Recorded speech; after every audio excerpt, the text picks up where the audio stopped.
¿Alguna vez nos hemos parado a pensar qué hace falta para convertir un simple tejado en una pequeña central eléctrica?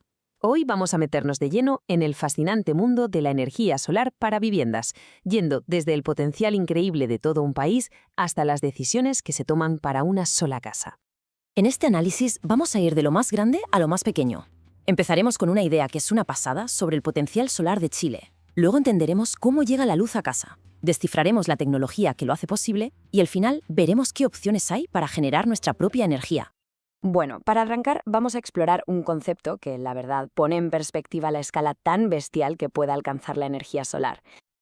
A ver, la idea es esta. Se dice que si cubriéramos solo una pequeña parte del desierto de Atacama, en Chile, con paneles solares, podríamos generar energía suficiente para todo el país.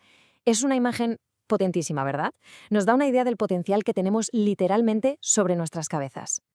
Y lo más increíble de todo es la escala. Para conseguir algo tan monumental, solo haría falta cubrir una fracción diminuta, minúscula del desierto, apenas un 0,5%. Es un espacio ridículamente pequeño para un impacto tan gigantesco. Y bueno, ¿por qué este potencial tan alucinante? Pues la razón es bastante sencilla. El norte de Chile tiene uno de los niveles de radiación solar más altos y constantes de todo el planeta. Para que nos hagamos una idea, solo hay que ver el gráfico. Supera por muchísimo la radiación que recibe Alemania, que es un país líder en energía solar. Imagínate.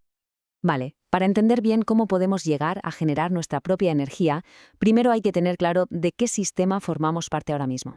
La electricidad que usamos en casa hace un viaje que tiene 3 etapas, por así decirlo. Primero, se genera en centrales enormes. Después, viaja por todo el país, por lo que son como unas autopistas de alta tensión. Y finalmente, las empresas distribuidoras la llevan hasta cada casa, cada negocio. ¿Y de dónde sale esa energía hoy en día? Pues si echamos un vistazo a la mezcla energética de finales de 2025, vemos que la red chilena se alimenta de un montón de fuentes. Y como se ve en el gráfico, la energía solar ya es una protagonista clarísima, con casi el 30% del total. Vale, ya tenemos el panorama general. Ahora vamos a bajar al detalle, al meollo de la cuestión. ¿Cómo funciona exactamente esta magia? ¿Cómo es que un panel puesto en un tejado convierte la luz del sol en electricidad que podemos usar? Ojo, antes que nada, una distinción súper importante. No toda la energía solar es igual. Está la termosolar, que usa el calor del sol, pero la que nos interesa a nosotros para los tejados es la fotovoltaica, que es la que convierte la radiación de la luz directamente en electricidad. Dentro de la fotovoltaica hay principalmente 3 tipos de paneles. Como vemos en la tabla, están los monocristalinos, que se hacen de un solo cristal de silicio y son los más eficientes. Luego los policristalinos, un poquito menos eficientes pero más baratos. Y por último los amorfos, más flexibles pero con menos rendimiento. La verdad es que hoy en día los monocristalinos son el estándar para casi todas las casas por su alta eficiencia. Cuando uno se pone a mirar la ficha técnica de un panel, es muy fácil agobiarse con tanto dato y tanta sigla. Pero hay un valor que es clave entender, el Pmax. No es un número sin más, cuenta una historia muy importante sobre cómo rinde ese panel. El Pmax, o potencia máxima, es lo que el panel produce en su mejor momento, pero en un laboratorio con condiciones perfectas. Y esto es clave. En el mundo real, la producción de energía siempre va a cambiar dependiendo del sol que haga, del tiempo, de la temperatura. Con todos estos conceptos ya más claros, llegamos al momento de la verdad, a la decisión fundamental para cualquiera que quiera instalar paneles. ¿Qué relación se quiere tener con la red eléctrica? Pues básicamente hay 2 caminos principales. Por un lado, un sistema aislado o off-grid que busca la independencia total. Y por otro, un sistema conectado a la red, on-grid, que permite colaborar con la compañía eléctrica, hasta el punto de poder venderle la energía que sobre. Un sistema aislado es, literalmente, como tener una central eléctrica propia en casa. Es 100% autónomo. Y aquí, el componente estrella, como se puede ver, son las baterías. Son absolutamente indispensables para guardar energía y tener electricidad por la noche o en días muy nublados. El sistema conectado a la red, en cambio, es bastante más sencillo. En este caso, se usa la propia red eléctrica como si fuera una batería gigante y compartida. Lo que sí se necesita es un contador especial, uno que sea bidireccional para que mida tanto la energía que se gasta como la que se vende a la red. Pero, ¿y si no hubiera que elegir? Para los que buscan lo mejor de los dos mundos, hay una tercera vía que es súper interesante: el sistema híbrido. El sistema híbrido te da esa independencia, pero con un colchón de seguridad. La prioridad siempre es usar la energía propia y guardar lo que sobra en las baterías. La red eléctrica solo entra en juego como último recurso, como una red de seguridad por si acaso. Al final, la decisión va mucho más allá de la tecnología. La pregunta de fondo es ¿qué tipo de futuro energético se busca para uno dar? ¿Se prefiere la autonomía total o una integración inteligente con la red? La respuesta a esa pregunta define una relación completamente nueva con la energía que consumimos. A ver, montar un sistema de energía solar a primera vista puede parecer un mundo, pero en el fondo todo se basa en unos poquitos principios clave. Y bueno, hoy nos vamos a meter de lleno a desglosarlos, paso a paso. Vamos a empezar con una pregunta, una de esas que parecen de cajón. Pero ojo, que la respuesta esconde el verdadero meollo de la energía solar. Claro, aquí está la clave. El secreto no está en la potencia, en los vatios, sino en el tiempo. A ver, un panel solar solo genera electricidad cuando le da el sol, ¿no? Pero ¿qué pasa de noche si se quiere encender esa bombilla? Pues eso, no se trata solo de que los vatios coincidan. La cosa va de diseñar un sistema entero, un sistema que sea capaz de guardar esa energía para cuando se necesite. Vale. Y para construir ese sistema, lo primerísimo es entender cómo se conectan los paneles entre sí. Hay 3 maneras fundamentales de hacerlo. Empecemos por la primera, la conexión en serie. Esto es súper fácil de visualizar. Es como poner pilas una detrás de otra en una linterna. Conectas el polo negativo de un panel al positivo del siguiente, y así sucesivamente. ¿Qué conseguimos? Pues que los voltajes de cada panel se suman, ¡pum!, y el voltaje total del sistema sube. Luego tenemos el segundo método, que es la conexión en paralelo, y es literalmente lo opuesto. Aquí no hacemos una cadena, aquí juntamos todos los positivos por un lado y todos los negativos por el otro. Y el resultado, pues también es el contrario. El voltaje no cambia, se queda igual que el de un único panel. Pero, y aquí está la gracia, la corriente de cada panel se suma, o sea, se consigue más empuje, más amperios. Entonces la cosa está clara, ¿no? La elección entre uno u otro depende totalmente de lo que necesite el sistema. ¿Hace falta más voltaje? Pues en serie. ¿Que se necesita más corriente? Pues en paralelo. Es importante entender que la potencia total es la misma, no se crea más energía.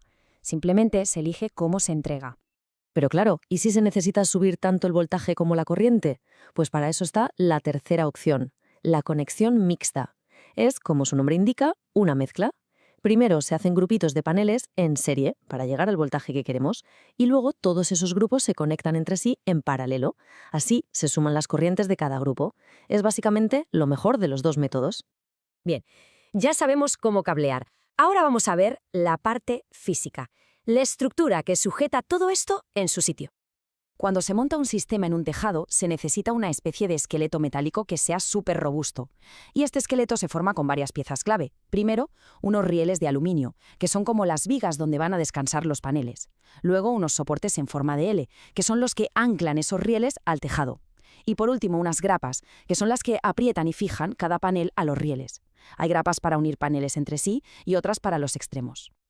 Y aquí va el consejo más importante, de verdad, la regla de oro para que una instalación sea segura y aguante años y años. La estructura tiene que ir anclada a las vigas del tejado, a la madera, a lo que es la estructura de verdad.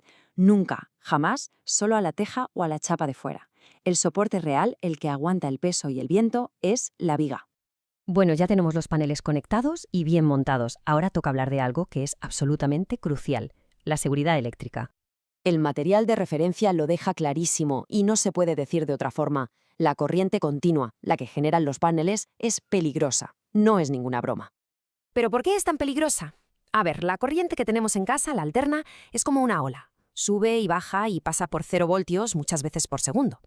Ese momentito en 0 voltios da una mínima oportunidad de soltarse. Pero la corriente continua de los paneles es un río, un flujo constante que no para nunca. No tiene esos valles de 0 voltios. Si hay una descarga, la contracción muscular es continua y es casi imposible liberarse. Para gestionar este riesgo, hay una serie de protecciones que no son opcionales, son imprescindibles. Primero, un interruptor de corriente continua, o un disyuntor, que se pone entre los paneles y el resto del equipo. Su función es protegerlo y permitir cortar la corriente. Luego, los fusibles, que son vitales para proteger el banco de baterías de cualquier subida de corriente peligrosa. Y, por supuesto, una buena toma de tierra. Hay que conectar a tierra tanto los paneles como toda la estructura metálica. Entonces, volvemos a la pregunta del principio. ¿Cómo se decide si conectar en serie, en paralelo o con una mezcla de ambos? Pues la respuesta es sencilla. No lo elegimos nosotros. Lo elige el equipo. El cableado depende por completo de lo que necesiten el regulador de carga, las baterías y el inversor. Ellos son el corazón del sistema y son los que mandan. Vamos a verlo con un ejemplo práctico, que es como mejor se entiende.